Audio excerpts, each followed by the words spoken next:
नमस्कार दोस्तों, जय सूर्यदेव। अगर आपकी राशि सिंह है, तो सितंबर 2026 आपके लिए सामान्य महीना नहीं रहने वाला है।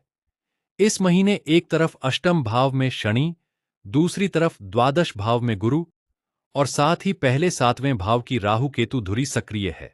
यानी यह महीना आपको सिर्फ भाग्य के भरोसे बैठने का नहीं, बल्कि धैर्य, समझदारी और सही फैसले लेने का संदेश दे रहा है। और सबसे महत्वपूर्ण बात, सितंबर में गुरु अभी कर्क राशि में ही रहेगा। 31 अक्टूबर 2026 को गुरु सिंह राशि में प्रवेश करेगा। इसलिए सितंबर को आने वाले बड़े बदलाव से पहले की तैयारी का महीना भी कहा जा सकता है।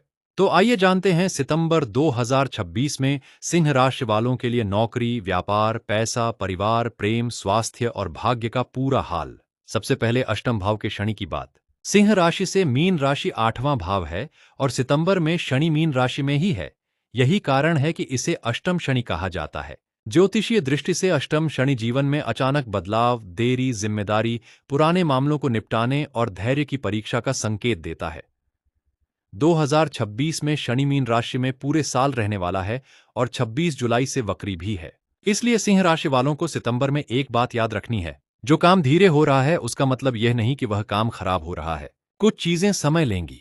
किसी कागज का काम अटक सकता है, भुगतान में देरी हो सकती है, नौकरी में जिम्मेदारी बढ़ सकती है या किसी पुराने मामले को दोबारा देखना पड़ सकता है।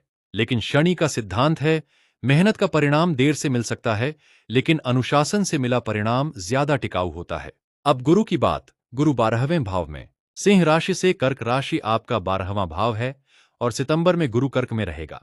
गुरु 2 जून से कर्क राशि में है और 31 अक्टूबर को सिंह राशि में प्रवेश करेगा। 12वां भाव खर्च, विदेश, यात्रा, एकांत, आध्यात्मिकता और ऐसी गतिविधियों से जुड़ा माना जाता है जिनमें पैसा या ऊर्जा बाहर जाती है।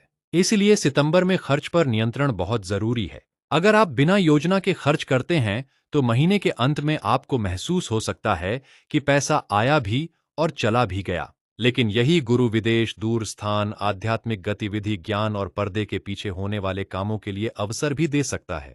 इसलिए हर खर्च को नुकसान समझना सही नहीं होगा। जरूरी खर्च और बेवजह खर्च में अंतर समझिए।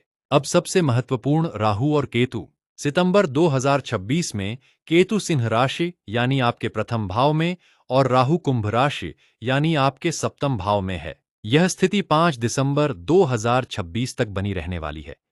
उसके बाद राहु मकर और केतु कर्क राशि में जाएंगे।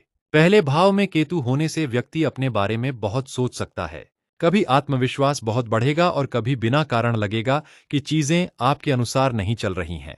इसलिए सितंबर में कोई भी बड़ा फैसला केवल उस समय की भावनाओं के आधार पर न लें। दूसरी तरफ 7वें भाव का राहु विवाह, साझेदारी और लोगों के साथ व्यवहार में भ्रम या असामान्य परिस्थितियां पैदा कर सकता है। इसका सीधा संदेश है, रिश्तों में शक से ज्यादा बातचीत को महत्व दें। व्यापार में साझेदारी है तो कागज पढ़कर काम करें और वैवाहिक जीवन में छोटी बात को बड़ा बनाने से बचें। अब जानते हैं करियर का हाल। सितंबर में करियर के मामले में आपको मेहनत तो करनी पड़ेगी, लेकिन यही मेहनत आगे फायदा दे सकती है। अष्टम शनि आपको पुराने तरीके छोड़कर नई रणनीति अपनाने के लिए मजबूर कर सकता है। नौकरी में जिम्मेदारी बढ़ सकती है। कुछ लोगों को विभाग बदलने, काम का तरीका बदलने या नई जिम्मेदारी मिलने की स्थिति बन सकती है। अगर नौकरी बदलने का विचार है तो जल्दबाजी न करें। पहले नई जगह की सैलरी, स्थिरता, जिम्मेदारी और भविष्य की संभावना जांचें। सितंबर का मंत्र है, पहले जांच फिर फैसला। व्यापार करने वालों के लिए। व्यापारियों को सितंबर में नेटवर्क और संपर्कों का लाभ मिल सकता है, लेकिन साझेदारी में सावधानी जरूरी है। किसी को पैसा उधार देना हो, नया पार्टनर बनाना हो या बड़ा निवेश करना हो तो लिखित रिकॉर्ड जरूर रखें। पुराने ग्राहक और पुराने संपर्क फिर से काम आ सकते हैं। और महीने की शुरुआत में मंगल आपके 11वें भाव यानी मिथुन में रहेगा, जिससे प्रयास और नेटवर्किंग बढ़ सकती है। लेकिन 18 सितंबर को मंगल कर्क राशि में प्रवेश करके 12वें भाव में चला जाएगा, इसलिए उसके बाद खर्च, यात्रा और ऊर्जा के मामले में ज्यादा सावधानी रखना बेहतर रहेगा। धन और पैसा। सितंबर में कमाई के अवसर पूरी तरह खत्म नहीं हैं, लेकिन बचत सबसे बड़ा विषय रहेगा। 12वें भाव का गुरु और बाद में 12वें भाव में मंगल खर्च की प्रवृत्ति बढ़ा सकते हैं। इसलिए अगर पैसा हाथ में आए तो तुरंत कोई बड़ी खरीदारी या जोखिम वाला निवेश करने के बजाय बजट बनाएं। जो लोग शेयर बाजार या किसी जोखिम वाले निवेश में हैं, उनके लिए भी यही सलाह है। सिर्फ राशिफल देखकर निवेश न करें। ज्योतिषीय संकेत को व्यक्तिगत वित्तीय सलाह नहीं माना जाना चाहिए। प्रेम और विवाह। 7वें भाव में राहु होने के कारण रिश्तों में गलतफहमी की संभावना को नजरअंदाज नहीं किया जा सकता। अगर जीवन साथी आपकी किसी बात को गलत समझ रहा है तो चुप रहने के बजाय शांत होकर बातचीत करें। अविवाहित लोगों के लिए नए संपर्क बन सकते हैं, लेकिन किसी व्यक्ति को केवल पहली मुलाकात में पूरी तरह समझ लेना सही नहीं होगा। व्यापारिक पार्टनरशिप में भी यही नियम लागू होगा। विश्वास रखें लेकिन दस्तावेज भी रखें। स्वास्थ्य। सितंबर में स्वास्थ्य को नजरअंदाज करना सबसे बड़ी गलती हो सकती है। अष्टम शनि और प्रथम भाव केतु के कारण थकान, तनाव या अपनी दिनचर्या बिगड़ने की स्थिति महसूस हो सकती है। इसलिए नींद, भोजन और रोजमर्रा की दिनचर्या पर ध्यान दें। अगर कोई वास्तविक स्वास्थ्य समस्या है तो उसे केवल ज्योतिष के भरोसे न छोड़ें। डॉक्टर की सलाह लेना जरूरी है। सितंबर के महत्वपूर्ण ग्रह परिवर्तन। अब जरा सितंबर की तारीखें भी समझ लीजिए। 2 सितंबर को शुक्र तुला राशि में प्रवेश करता है, जो सिंह से तीसरा भाव है। यह संचार, प्रयास, छोटे सफर और संपर्कों के मामले में सक्रियता बढ़ा सकता है। 7 सितंबर को बुध कन्या राशि में प्रवेश करता है, यानी सिंह से दूसरा भाव। इससे धन, परिवार और वाणी के विषय सक्रिय होते हैं। फिर 17 सितंबर को सूर्य कन्या राशि में प्रवेश करेगा, यानी आपका दूसरा भाव। इसलिए महीने के दूसरे हिस्से में पैसा, परिवार और वाणी का विषय और महत्वपूर्ण हो जाएगा। और 18 सितंबर को मंगल कर्क राशि में पहुंचकर आपके 12वें भाव को सक्रिय करेगा। इसके बाद खर्च और यात्रा जैसे विषयों पर ध्यान देना ज्यादा जरूरी रहेगा। फिर 26 सितंबर को बुध तुला राशि में प्रवेश करेगा, यानी तीसरे भाव में। महीने के अंतिम दिनों में बातचीत, संपर्क, यात्रा और अपने प्रयासों को आगे बढ़ाने का समय बन सकता है। सबसे बड़ा बदलाव अक्टूबर के अंत में।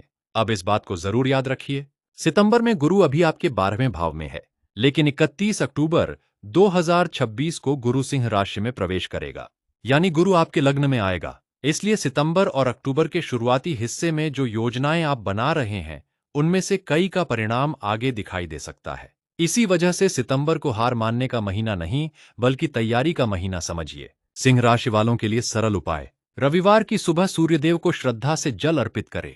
ओम घृणी सूर्याय नमः का जाप कर सकते हैं। शनिवार को जरूरतमंद व्यक्ति की क्षमता के अनुसार सहायता करें। हनुमान चालीसा का पाठ भी श्रद्धा से किया जा सकता है। लेकिन सबसे बड़ा उपाय है ईमानदारी, अनुशासन, संयम और सही समय पर सही फैसला। अंतिम संदेश। सिंह राशि वालों, सितंबर 2026 आपको एक बहुत बड़ा सबक दे रहा है। अष्टम शनि कहता है धैर्य रखो। द्वादश भाव का गुरु कहता है खर्च और ऊर्जा को सही दिशा दो। केतु लग्न में कहता है अपने भीतर झांककर खुद को समझो। और राहु सप्तम भाव में कहता है रिश्तों और साझेदारियों में जल्दबाजी मत करो। लेकिन याद रखिए, 31 अक्टूबर के बाद गुरु सिंह राशि में आएगा और आपके जीवन में नई दिशा का अध्याय शुरू हो सकता है। इसलिए सितंबर में अगर कुछ रुक रहा है तो घबराइए मत।